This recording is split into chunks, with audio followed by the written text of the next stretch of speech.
नमस्कार दोस्तों। जैसा कि आप जानते ही हैं कि सफलता का कोई शॉर्टकट नहीं होता है। इसके लिए आपको मेहनत करनी ही पड़ती है और यही वजह है कि मेहनत करने से ही लोग सफल होते हैं। ये जो मैं सीरीज़ लेकर आ रहा हूँ ये आपके आगामी एग्ज़ाम्स के लिए काफ़ी इंपॉर्टेंट है, चाहे वो वनडे हो, चाहे वो प्री हो, चाहे वो मेंस हो। इसलिए इस वीडियो को खास तौर से देखिए, पूरी सीरीज़ को, और इसके जो कंटेंट है वो नोट डाउन करिए। इसके साथ ही मैं इसके पीडीएफ भी टेलीग्राम में भेजते रहता हूँ। इसलिए जिन्होंने भी अभी तक टेलीग्राम चैनल नहीं ज्वाइन किया वो टेलीग्राम चैनल ज़रूर ज्वाइन कर लें। मेरा नाम है Manoj Singh. Telegram channel join करने के लिए आप डायरेक्ट ये लिख के सर्च कर सकते हैं या नीचे डिस्क्रिप्शन बॉक्स में लिंक दिया हुआ है, वहाँ पे जाके आप सीधे टेलीग्राम चैनल में जाकर टेलीग्राम चैनल ज्वाइन कर सकते हैं। मोर देन 9400 एस्पिरेंट्स यहाँ मेरे साथ जुड़े हुए हैं। यहाँ हम लगातार कंटेंट शेयर करते रहते हैं। तो पार्ट 6 शुरू करते हैं अपने इस सीरीज़ का। इसके बाद 2 वीडियो और आएंगे और इस जो सीरीज़ है, जो इंपॉर्टेंट स्कीम्स हैं आपके pre mains one day exam CGPSC या व्यापम के लिए, वो सीरीज़ ख़त्म हो जाएगी। चलिए शुरू करते हैं पार्ट 6। सबसे पहले आज हम जो स्कीम देख रहे हैं वो है महिला सशक्तिकरण। छत्तीसगढ़ में महिला सशक्तिकरण को लेकर लगातार काम हो रहे हैं और महिला सशक्तिकरण के लिए क्या कुछ हो रहा है यहाँ पे आपको जानकारी मिल जाएगी। एक बात ध्यान रखिएगा कि फ़िलहाल सरकार का फोकस महिला सशक्तिकरण पे बहुत ज़्यादा है। इस वजह से इससे रिलेटेड क्वेश्चन आने की संभावनाएँ भी बहुत ज़्यादा हैं, खास तौर से मेंस के एसे में। तो महिला सशक्तिकरण से लेकर एक एसे आप ज़रूर तैयार कर लीजिएगा।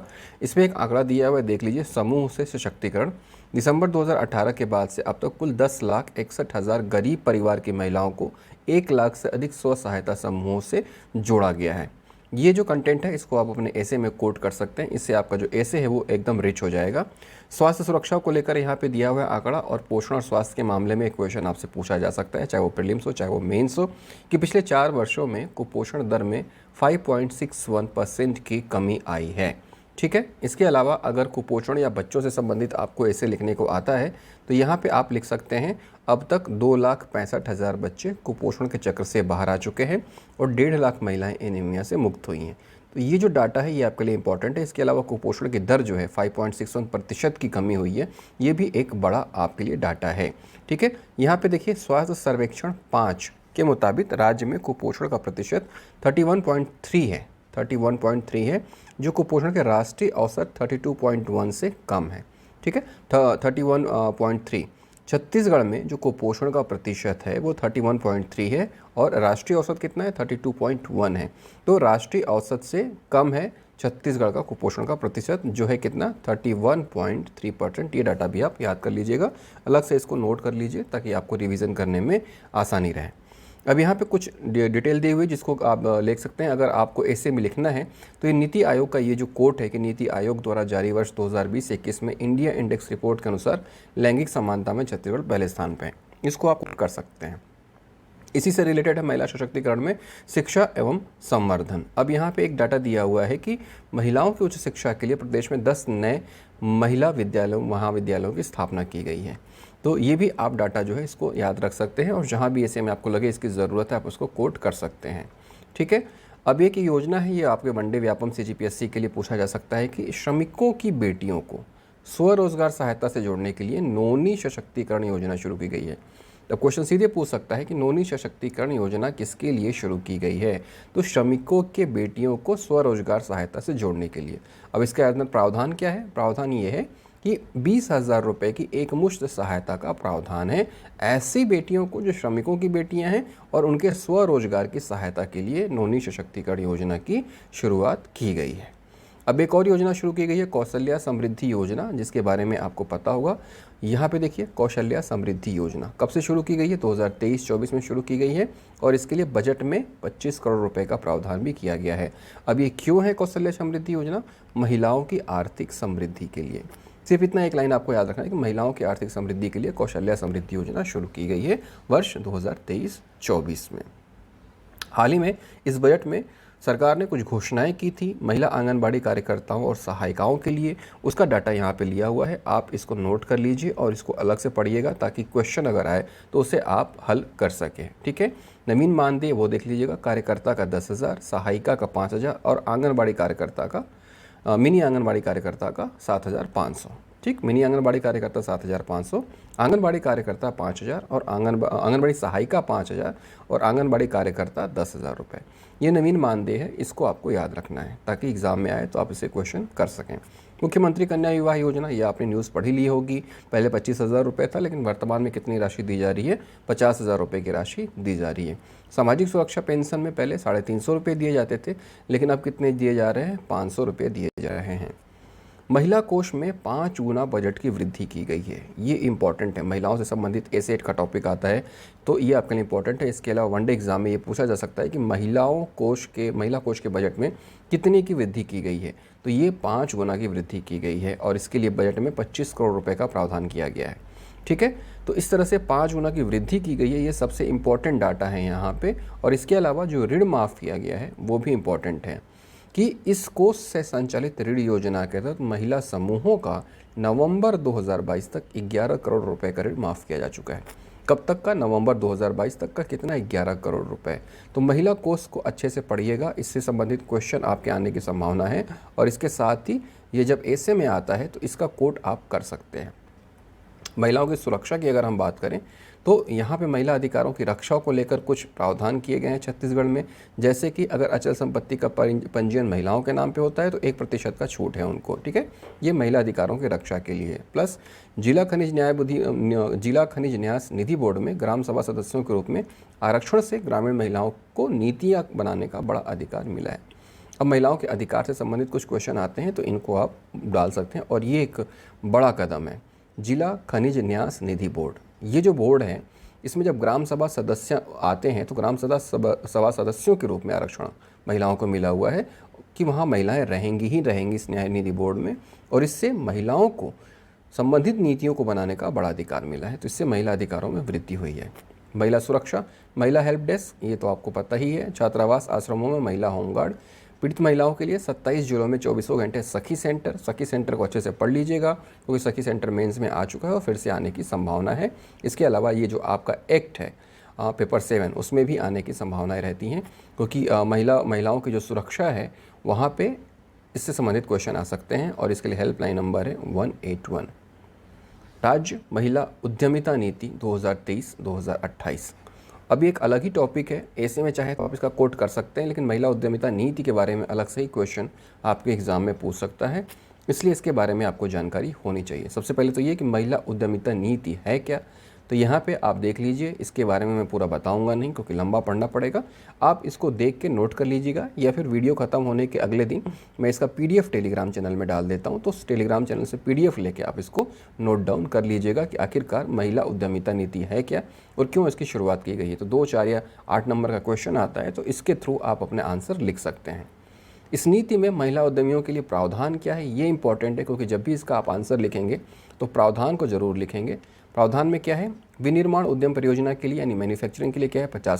50 लाख रुपए तक का प्रावधान है। सेवा उद्यम परियोजनाओं के लिए 25 लाख रुपए तक का है और व्यवसाय उद्यम परियोजना के लिए 10 लाख रुपए तक का है।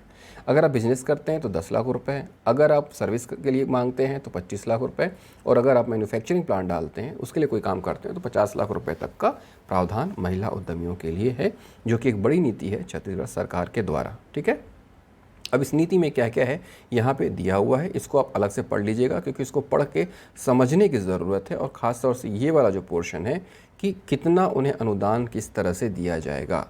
जैसे कि स्थायी पूंजी निवेश का 30 से 55% तक स्थायी पूंजी निवेश अनुदान। अब ये जो डाटा है ये आपके वनडे एग्ज़ाम में भी पूछ सकता है अलग अलग कोट करके, और मेंस में अगर आप चाहें तो इसका आंसर लिख सकते हैं अगर वो प्रावधान और अनुदान के बारे में एग्ज़ाम में आपसे पूछता है तो इसको एक बार ध्यान से आप पढ़ लीजिएगा। नए उद्योगों की स्थापना के लिए किस तरह का प्रावधान है वो यहाँ पे दिया हुआ है। महिला उद्यमिता नीति एक ऐसी नीति है जिसके बारे में अलग ही टॉपिक है और इसके बारे में एक अलग ही वीडियो बनाना जाना चाहिए, तो कोशिश करूँगा अगर मैं इसका अलग से एक सिंप्लीफिकेशन में वीडियो बना सकूँ और आपको समझा सकूँ तो शायद मैं कोशिश करूँगा अगर समय मिले तो। लेकिन उसके पहले आप इसमें पढ़ सकते हैं कि इसमें क्या क्या प्रावधान दिए गए हैं।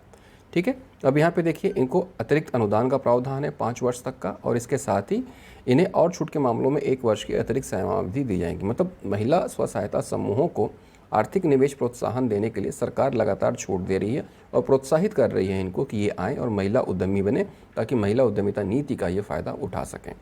स्टार्टअप पैकेजों के लिए भी अलग से प्रावधान है, तो स्टार्टअप पैकेजों में क्या प्रावधान है यहाँ देखिए 5% की छूट है और 1 वर्ष का अतिरिक्त छूट का प्रावधान है। तो महिला उद्यमिता नीति बहुत ही इंपॉर्टेंट है, इसको आप अलग से ज़रूर देख लीजिएगा, इससे क्वेश्चन आने की संभावना ज़रूर है। अगला टॉपिक है सस्ती बिजली से जीवन में उजियारा। इसके बारे में तो आपको पता ही होगा। 400 यूनिट तक की बिजली में आधा बिल जो आता है, हाफ बिजली बिल योजना, ठीक है। 400 विद्युत यूनिट खपत पर 50% की छूट कितने उपभोक्ताओं को दिया जा चुका है, ये अक्सर फेवरेट क्वेश्चन है पीएससी और व्यापम का, तो ये आंकड़ा आप नोट कर लीजिएगा। 42,16,000 घरेलू उपभोक्ताओं को अब तक 3767 करोड़ रुपए की छूट दी गई है। 3767 करोड़ रुपए की छूट दी गई है। ये एक आंकड़ा आप याद रखिएगा। एकल बत्ती कनेक्शन आपको पता ही है कितने यूनिट प्रति माह दी जाती है, 30 यूनिट। और कितने लाख परिवार इससे लाभान्वित हो रहे हैं, 17 लाख बीपीएल परिवार लाभान्वित हो रहे हैं। महत्वपूर्ण उपलब्धि क्या है कि अनुसूचित जाति अनुसूचित जनजाति वर्ग के किसानों को सिंचाई हेतु निःशुल्क बिजली दी जा रही है और इसमें विद्युत खपत का भी कोई बंधन नहीं है। एक ये क्वेश्चन कई बार आ चुका है और अक्सर आता ही रहता है कि 3 HP तक के पंप के लिए बिल में कितने यूनिट की छूट है, 6,000 यूनिट की छूट है। और 3 से 5 HP तक के सिंचाई पंप के बिल में प्रतिवर्ष 7,500 यूनिट की छूट है। इसके अलावा अगर किसान चाहें तो फ्लैट रेट पे 100 रुपये प्रति माह की दर से प्रति हार्स पावर बिजली ले सकते हैं। प्रति हार्स पावर प्रति माह मतलब अगर उनका 5 हार्स पावर है तो 100 रुपये प्रति हार्स पावर यानी 500 रुपये की दर से अगर वो बिजली ले लेते हैं तो कितना भी यूज़ करें इससे ज़्यादा उनको भुगतान नहीं करना पड़ेगा। अब प्रदेश के 6.25 लाख से अधिक किसानों को रियायती दर पर बिजली बिल का लाभ मिल रहा है। 4 साल में 1 लाख से अधिक सौर सिंचाई पंप स्थापित किए गए हैं। पिछले 4 वर्षों में कुल 10,900 करोड़ रुपए की राहत दी गई है। यहाँ पे देखिए इस्पात उद्योगों को ऊर्जा प्रभार में प्रति यूनिट 80 पैसे की छूट दी जा रही है। ये एक डाटा है, इसको याद कर लीजिएगा, ये एग्जाम के हिसाब से इंपॉर्टेंट है। घरेलू उपभोक्ताओं को बिजली बिल में छूट, उपभोक्ताओं की कुल संख्या 42.16 लाख और बिजली बिल में छूट की राशि 3,767 करोड़ रुपए, 3767। कितने वर्षों में, 4 वर्षों में। किसानों को रियायती दर पर बिजली दी जा रही है। किसानों की संख्या कितनी है, 6.12 लाख और कितनी छूट दी जा चुकी है, 10,900 करोड़ रुपए।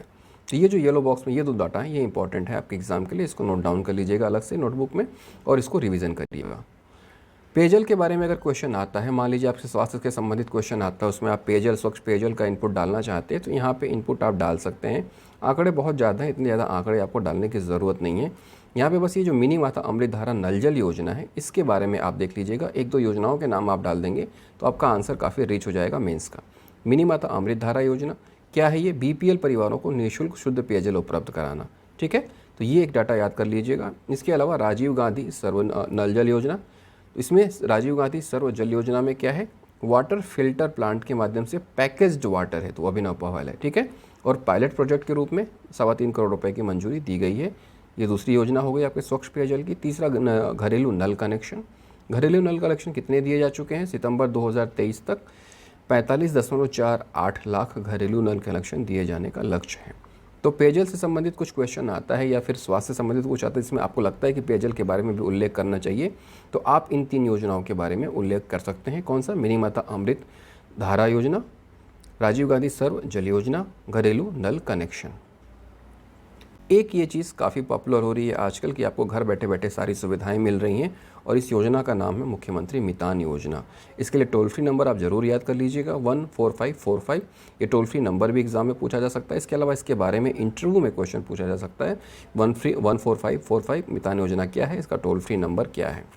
अब मितान योजना के बारे में अगर आपसे 2 नंबर में क्वेश्चन आता है तो क्या लिखेंगे आप, यहाँ पे देखिए उसका आंसर लिखा हुआ है, ठीक है, कि 14 नगर निगमों में 17 प्रकार की सेवाएं राजस्व और नगरीय प्रशासन विकास विभाग द्वारा उपलब्ध कराई जा रही हैं। अब तक 77,000 से अधिक अपॉइंटमेंट बुक किए जा चुके हैं और 76,000 से अधिक लाभान्वित हो चुके हैं। अब इस योजना में क्या क्या शामिल है ये देख लीजिएगा। यहाँ पे ये सारी चीज़ें दी हुई हैं क्या क्या शामिल है। अब इसमें एक चीज़ और जुड़ गई है, राशन कार्ड। हाल ही में मुख्यमंत्री ने घोषणा की है कि अब राशन कार्ड भी घर बैठे बैठे बनेगा, तो राशन कार्ड भी इसमें जुड़ गया है। राशन कार्ड भी आप घर बैठे बैठे बनवा सकते हैं।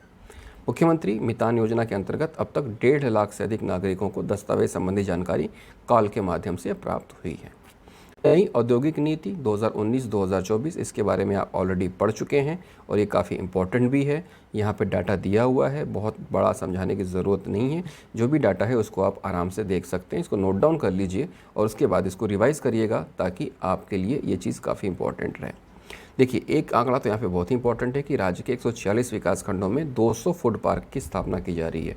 ये आपके सीधे सीधे प्रीलिम्स या वनडे एग्जाम के लिए इंपॉर्टेंट है, ठीक है। अब इसमें क्या अनुदान है वो यहाँ पे दिया हुआ है, इसको आप पढ़ के नोट कर लीजिएगा। 4 वर्षों में क्या औद्योगिक विकास हुए हैं उसका डाटा यहाँ पर है, कितने स्थापित उद्योग हैं, कितना पूंजी निवेश है, कितना रोज़गार मिला है।